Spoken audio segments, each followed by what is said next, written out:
안녕하세요. 먼저 고등학생을 위한 3차원 저학력 실험장치를 발표하게 된 인천과학 고등학교 2학년 나유주라고 합니다. 먼저 이 실험장치가 저학력이기 때문에 먼저 저학력에 대해 설명드리겠는데요. 저학력은 자전하는 지구에서 운동하는 물체를 관측차가 관찰했을 때 그 편향되는 것을 확인함으로써 그 편향되는 정도를 저학력이라고 할 수가 있는데, 지구과학 교과서에서 저학력 실험에 관련된 내용이 있는데, 거기서 나온 저학력 실험장치가 평면으로 되어 있다는 점과 또한 마찰력이 작용하여 저학력을 직관적으로 이해하기 힘들다는 것을 알게 되었고, 이를 개선하기 위하여 3차원 저학력 실험장치를 만들면은 좀 더 저학력에 대해 쉽게 이해할 수 있지 않을까 하여 이 실험장치를 만들게 되었습니다. 그래서 먼저 선행 연구에 대해서 분석을 하는데, 먼저 저기 나왔듯이 먼저 키프리스에 저학력이라 검색하여 138개의 저학력 관련 작품이 나왔는데, 그중 저학력 실험장치인 두 가지를 선택하여 분석을 해본 결과, 그 실험장치는 기존의 저학력 실험장치 2차원을 그대로 약간 개선한 작품이기 때문에 저학력 장치의 근본적인 원인을 고치지 못했다고 생각을 했고, 그 다음에 국립중앙과학관에서 저학력에 대한 저학력 검사를 하여 나온 작품 결과를 하고 분석한 것은 다음과 같습니다. 먼저 맨 처음에 나와 있는 기존 저학력 실험장치는 앞서 말씀드렸다시피 평면으로 되어 있고 마찰력이 작용하여 직관적인 이해가 힘든 것이고, 다음으로는 원판의 포물선으로 하여 새롭게 개발한 저학력 실험장치인데, 이 실험장치는 회전하는 원판은 돌고 있지만 발사 장치가 그대로 고정되어 있어 서로 다른 관성계가 작용함으로써 실제 정향력으로 편향이 되는 것이 아니라 원심력으로 편향이 된다는 것이었고, 다음으로는 회전 방구를 이용한 저학력 실험장치였는데, 이 실험장치는 오목한 방구를 이용하여 구슬을 굴림으로써 이 휘어지는 정도를 평양으로 해서 저학력을 한 것인데, 이때 굴러가면서 생기는 마찰력에 인한 저학력 표현이 힘들다고 생각하였습니다.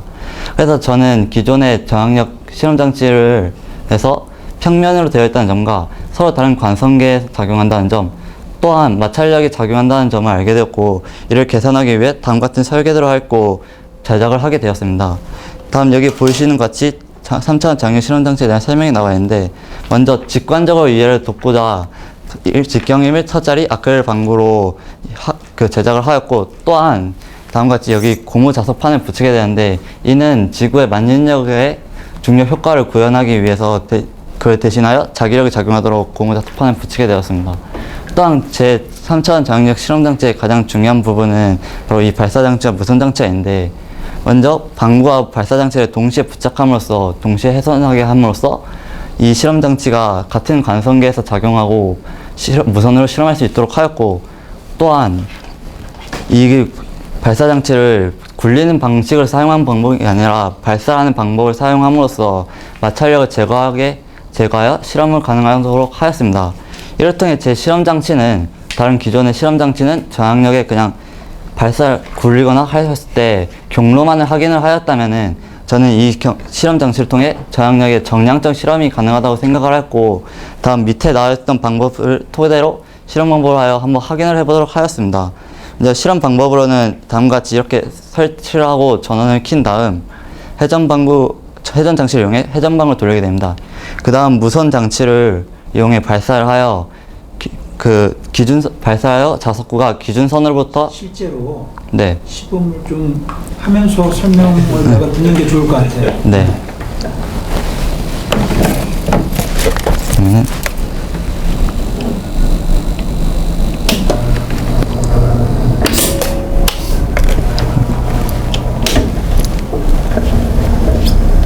실험했을 때 지금은 속도를 느리게 해서 자세히 되지 않지만, 이렇게 됐을 때 이 기준선으로부터 이렇게 편향되는 것을 알 수가 있었습니다. 이때 제가 이걸 분석한 방법으로는 이 방구 위에 스탠드를 놓고 카메라를 설치한 다음에 그걸 카메라를 이용해 동영상을 찍게 됩니다. 그러면은 그 동영상을 분석하기 위해 로그프로 3.0 프로그램이라는 것이 있는데, 이를 이용하여 동영상을 분석하여서 이게 실제 편향이 되었는지 확인을 하려고 하였습니다. 그 확인 결과는 다 저기 그림과 그래프로 나타나 있는데, 먼저 정향력은 수식적으로 나타내면 이 MV 오메가 사인 파이라는 식이 있습니다.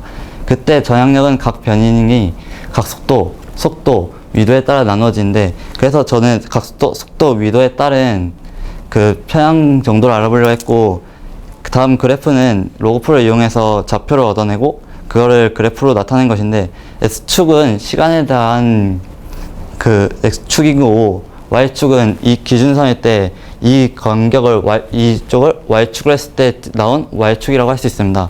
그래서 다음과 같이 결과를 얻었는데, 보시면은 각도랑 속도는 각도가 증가함에 따라 평양이 증가하였고, 위도는 위도가 증가할수록 평양이 작아졌다는 걸 알게 되었습니다. 그래서 저는 이 실험을 통해서 이 3차원 저항력 실험 장치가 전향적인 실험이 가능한 것을 알게 되었습니다. 마지막으로 활용 및 전망에 대해 말씀드리겠습니다. 이 저항력 실험 장치는 실험을 통해 정량적인 실험을 가능하기 때문에 다른 기존의 저항력 실험 장치와는 다르게 저항력적으로 실험을 가능하여 이해가 더 도울 수 있고, 또한 이 실험 장치는 각도, 속도, 위도 등 여러 변인을 이용하여 실험을 가능하게 할 수 있기 때문에 다른 교과 과목에서도 이 저항력 실험 장치가 활용이 될 수 있을 것이라고 생각하였습니다. 이상 발표를 마치겠습니다.